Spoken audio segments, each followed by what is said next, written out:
সিলসিলা অব্যাহত রেখেছে। ইন্টারিম এখন পর্যন্ত জুলাই শহীদদের হত্যার যে বিচার, এই বিচারে ঠিকভাবে করতে সক্ষম হয় নাই। এবং ইন্টারিমের তথাকথিত স্বরাষ্ট্র উপদেষ্টা তার যে কার্যক্রম, এই কার্যক্রমে জুলাই আন্দোলনে অংশগ্রহণকারী অভ্যুত্থানকারী বিপ্লবীদের সামনে আমাদের মাথা হেট হয়ে গেছে।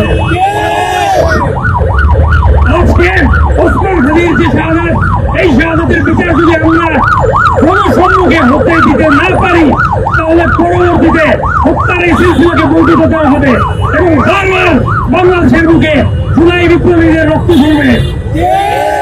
তাই আজকে হোক কালকে হোক এই বিচার আমাদেরকে আদায় করে নিতেই হবে এবং পরবর্তী সরকারের কাছে জনগণের 1 নম্বর দাবি হিসেবে চলে আসবে ওসমান হাদির হত্যার বিচার।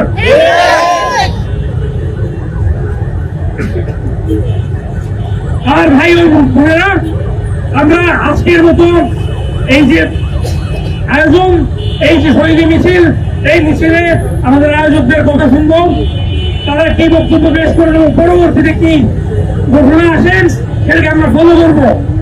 তার এক পর্যন্ত একটা জিনিস আমরা মাথায় রাখি, বিচার আজকে হোক কালকে হোক, আদায়ের যে দাবি, এই দাবি থেকে আমরা সরবো না এবং ইনশাআল্লাহ ওসমান হাদির যে স্মৃতি, যে আদর্শ, এইটাকে আমরা শেষ পর্যন্ত নিজেদের মধ্যে বহন করবো ইনশাআল্লাহ।